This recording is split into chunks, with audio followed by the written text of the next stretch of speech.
I'm Evan Hartzell, the founder and executive director of Club Christ, and I just wanted to personally thank you for taking the time to invest into our students. I hope you enjoy this training.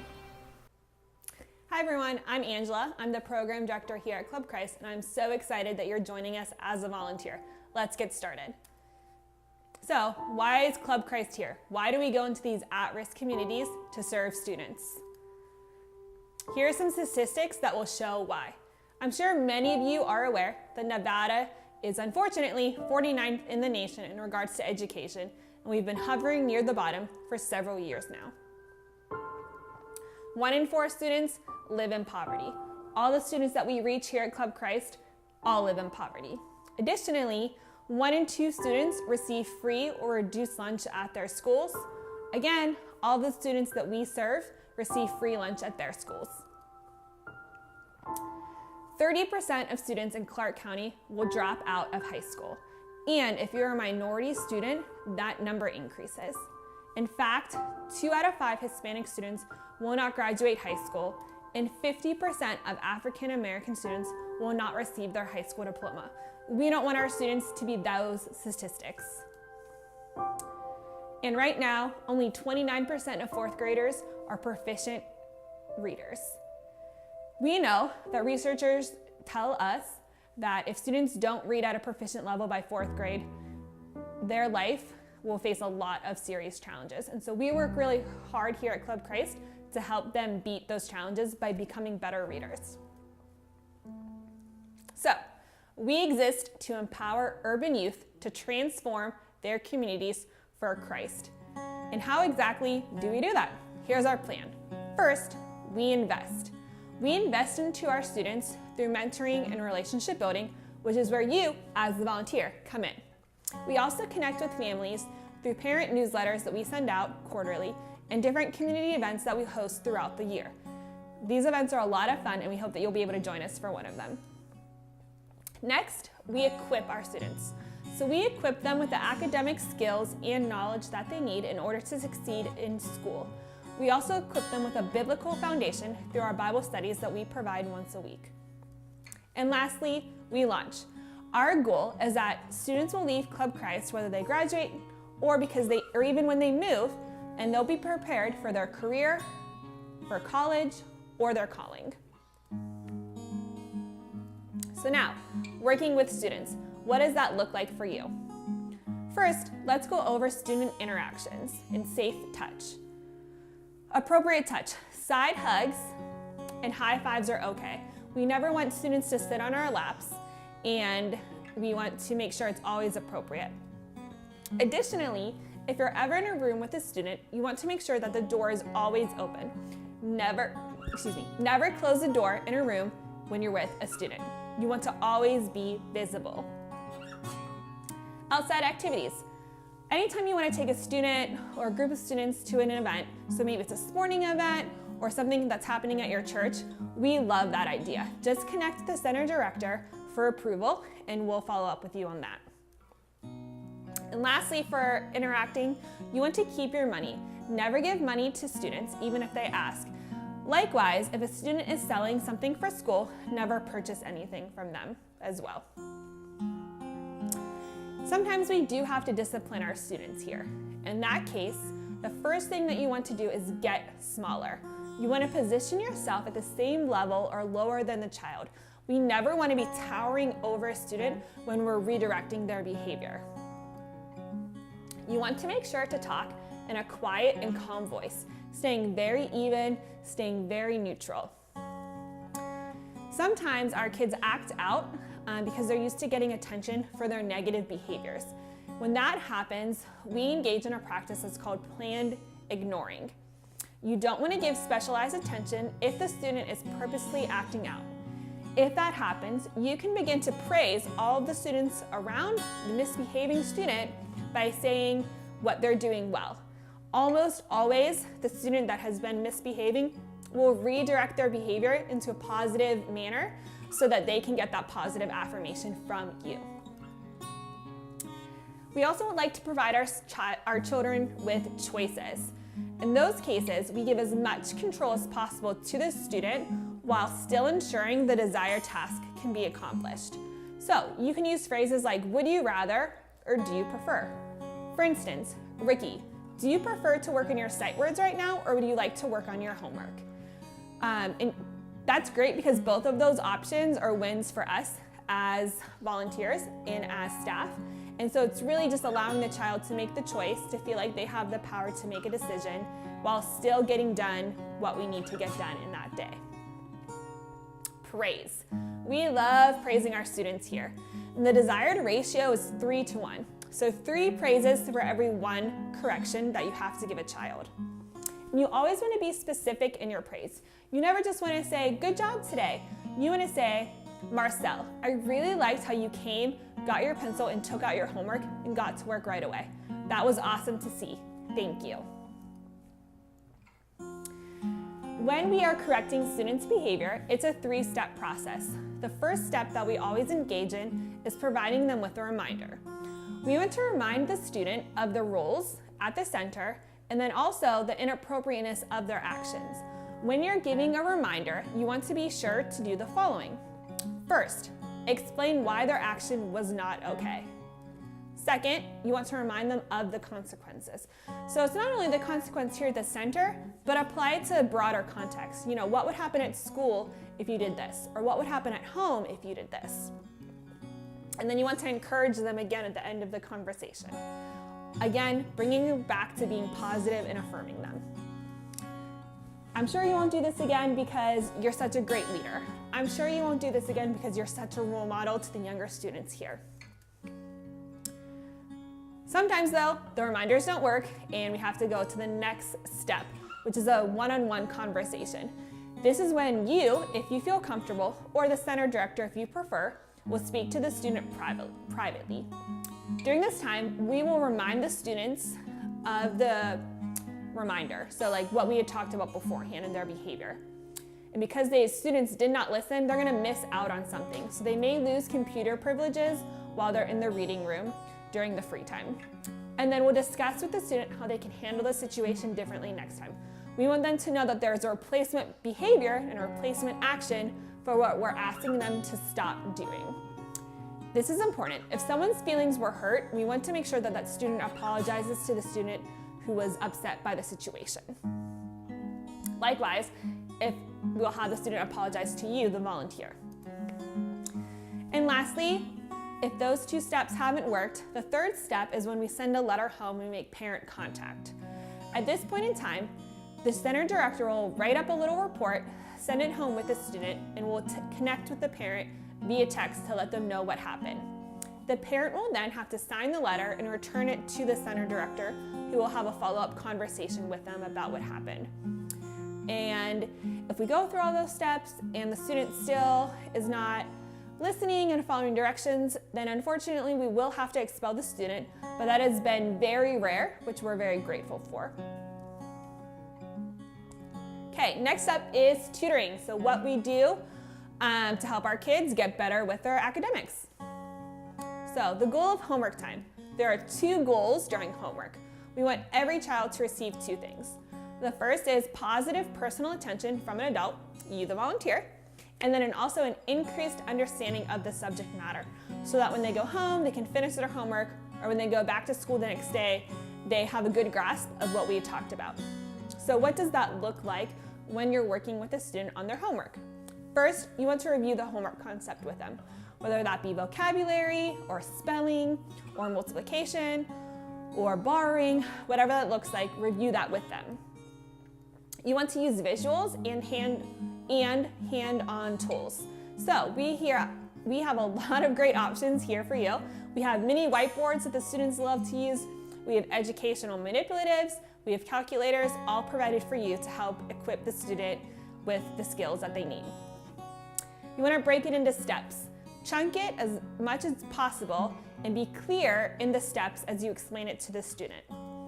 If the student has their notes or their classwork with them, have that out, compare. Like look what you did in class today, look at your homework.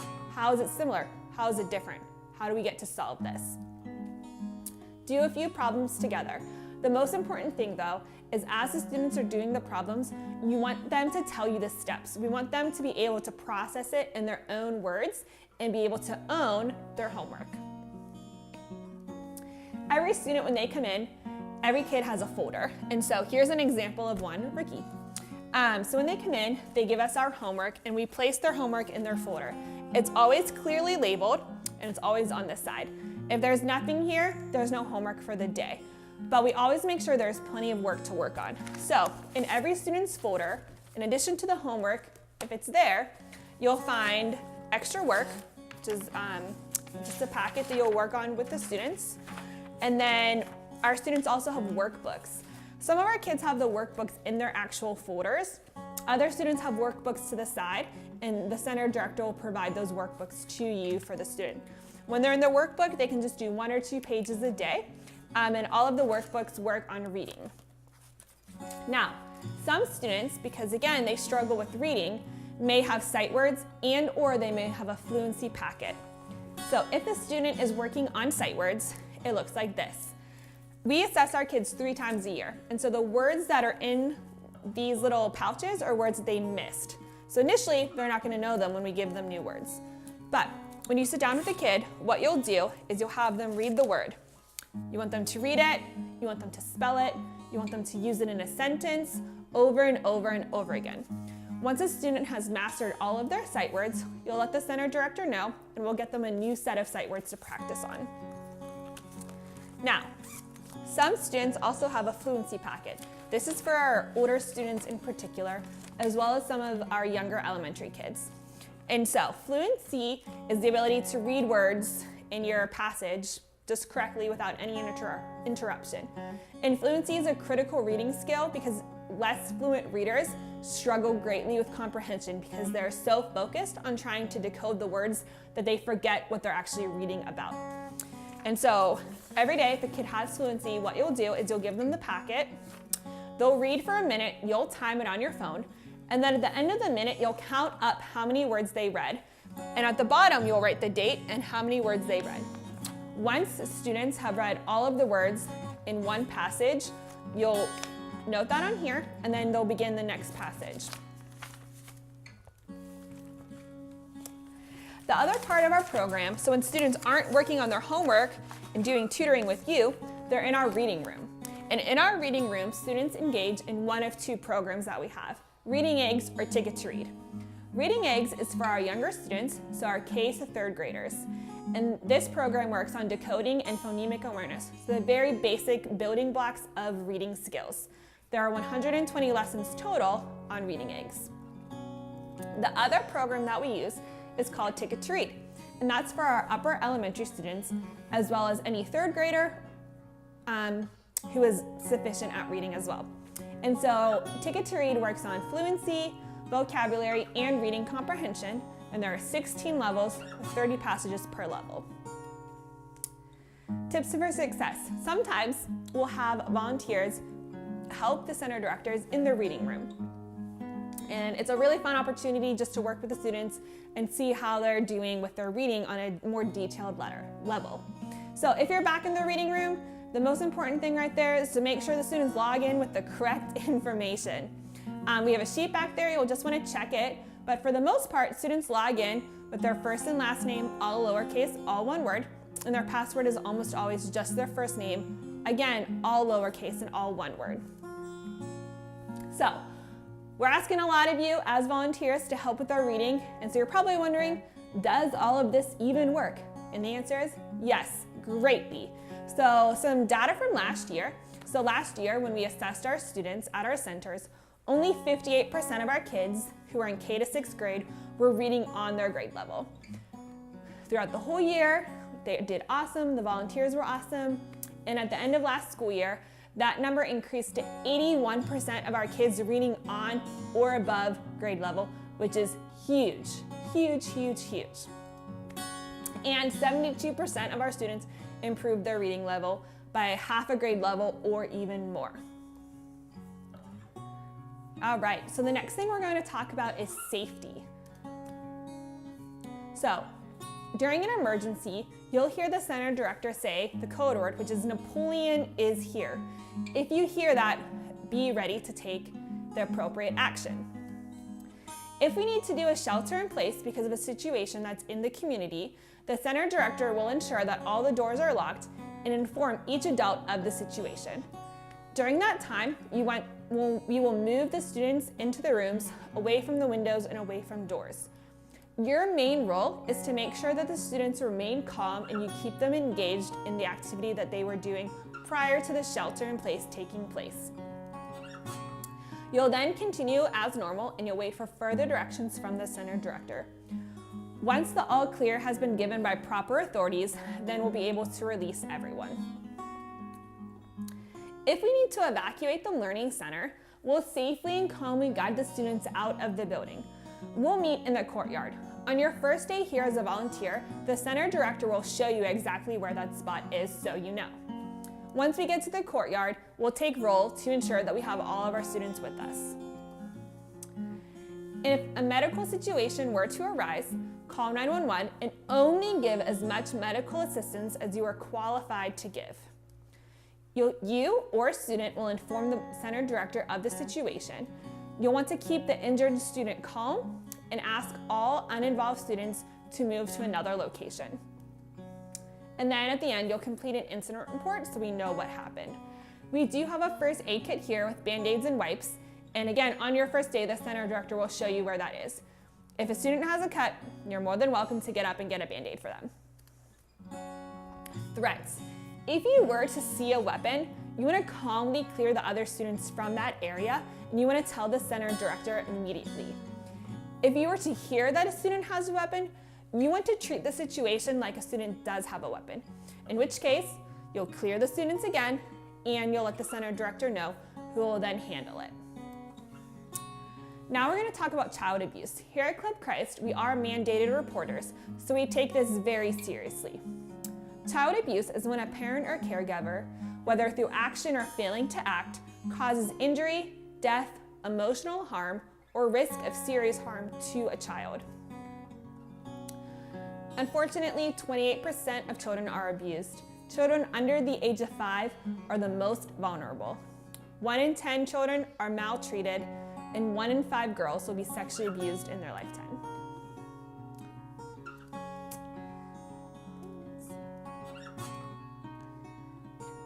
Perpetrators report that they look for the passive, the quiet, the troubled, the lonely children from single parent or broken homes.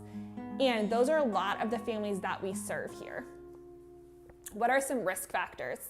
Domestic violence in the home, drug abuse in the home, alcohol abuse in the home, and then if the perpetrator themselves were a child abuse victim.